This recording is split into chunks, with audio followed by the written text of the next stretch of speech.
जैसे हमारा भगवान हमारे अंदर छुपा होता है, ऐसे ही प्रश्नों के अंदर आंसर छुपे होते हैं। अगर विश्वास करिए, वीडियो को अंत तक देखिए और अच्छा लगे तो सब्सक्राइब करिए। देखिए आज का पहला इंपॉर्टेंट प्रश्न, विरंजक चूर्ण का उपयोग किया जाता है।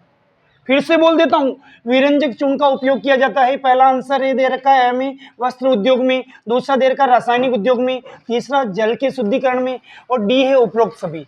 तो देखिए विरंजक चूर्ण का पहला अक्षर है वी, तो बताइए वी से पहला आंसर बन रहा वस्त्र उद्योग में, ये इसमें किया जाता है। दूसरा अक्षर है र, रासायनिक उद्योग में किया जाता है। तीसरा अक्षर है जय, जल के शुद्धिकरण में किया जाता है। तो अपने आप ही देखिए प्रश्न में वी आ रहा है यानी वस्त्र उद्योग में, प्रश्न में रह आ रहा है यानी रासायनिक उद्योग में, प्रश्न में जय आ रहा है यानी जल के शुद्धिकरण में। तो इसका आंसर हो जाएगा उपरोक्त सभी। विरंजक चूर्ण का उपयोग इन सभी चीजों में किया जाता है। अगला प्रश्न इसी प्रकार, प्लास्टर ऑफ पेरिस का उपयोग किया जाता है। देखिए प्लास्टर ऑफ पेरिस में ये जो आधी पप्पी लग रही है ना, अदप है, तो ये पैसे हो गया प्रयोगशाला में। दूसरा है स से सजावटी सामान में, बिल्कुल सही है। तीसरा है ट से टूटी हुई हड्डियों में को जोड़ने में।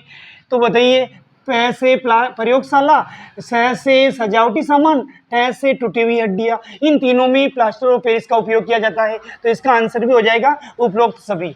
तो मैंने आपको कहा ना, जैसे हमारा भगवान हमारे अंदर होता है, ऐसे ही प्रश्न के अंदर आंसर होते हैं।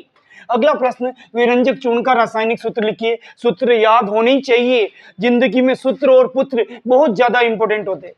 तो विरंजक चूर्ण का रासायनिक सूत्र है CaOCl2, CaOCl2। अगला प्रश्न है, प्लास्टर ऑफ पेरिस का रासायनिक सूत्र लिखिए। तो प्लास्टर ऑफ पेरिस का रासायनिक सूत्र होता है CaSO4.12H2O, कैल्शियम सल्फेट का अर्धहाइड्रेट। इसको बोलते हैं कैल्शियम सल्फेट। कैसे बोलते हैं? Ca का मतलब कैल्शियम, SO4 का मतलब सल्फेट, एक साथ बोलो तो कैल्शियम सल्फेट। ये डॉट लग रहा, आधे को बोलते हैं अर्ध और जल को बोलते हैं हाइड्रेट। तो कैल्शियम सल्फेट का अर्धहाइड्रेट ही प्लास्टर ऑफ पेरिस होता है। उसका रासायनिक सूत्र क्या हो गया? CaSO4.12H2O।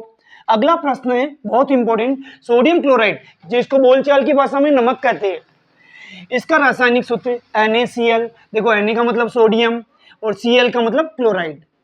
तो Na सोडियम को कहते हैं, Cl क्लोराइड को कहते हैं। तो सोडियम क्लोराइड का रासायनिक सूत्र हो गया NaCl। अगला प्रश्न बहुत इंपॉर्टेंट, कास्टिक सोडा का रासायनिक नाम और रासायनिक सूत्र।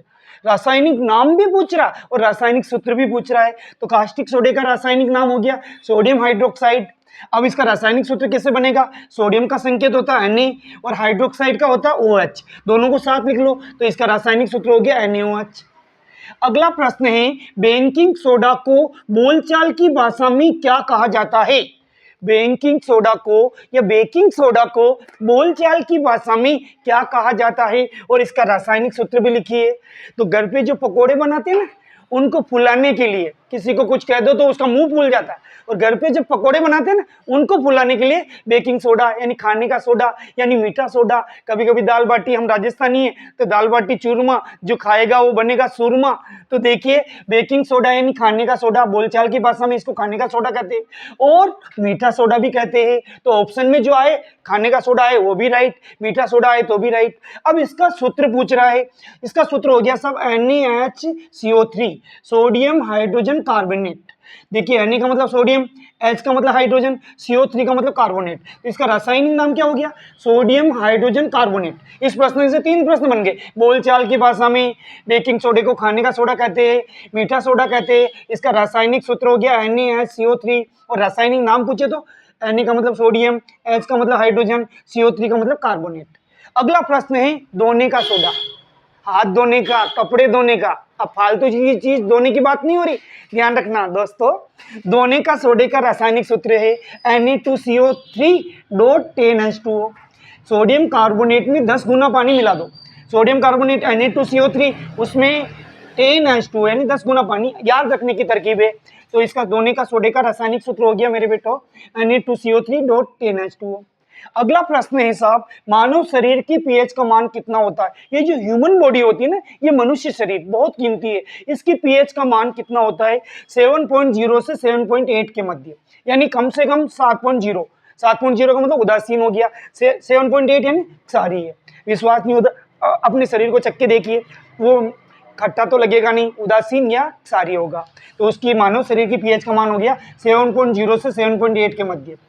अंतिम प्रश्न 10वां, हमारा पेट, हमारा उदर, संस्कृत में उदर कहते हैं, पापी पेट का सवाल है। हमारा उदर या हमारा पेट कौन सा अम्ल उत्पन्न करता है? हाइड्रोक्लोरिक अम्ल। उसका सूत्र होता है HCl, और ये एक प्रबल अम्ल है, सबसे प्रबल अम्ल हाइड्रोक्लोरिक अम्ल। तो H यानी हाइड्रो और Cl का मतलब क्लोरिक, और अम्ल तो लगा नहीं है, HCl। हमारा जो पेट होता है ना, वो हाइड्रोक्लोरिक अम्ल उत्पन्न करता है, और जब इसकी मात्रा बढ़ जाती है तो हमें एसिडिटी हो जाती है, खट्टी डकारें आने लगती है, जलन होने लगती है, और इसके निवारण के लिए अपन इनो की पुड़की पानी में डाल के काढ़ा पी जाते हैं। अगर आपको मेरा ये प्रयास साइंस पढ़ाने का अलग अनोखा स्टाइल पसंद आया तो कृपया वीडियो को लाइक करिए, शेयर करिए, और नए हो तो सब्सक्राइब करिए। हम आपको, आपके परिवार के सभी बच्चों को विद्वान बनाएंगे। धन्यवाद।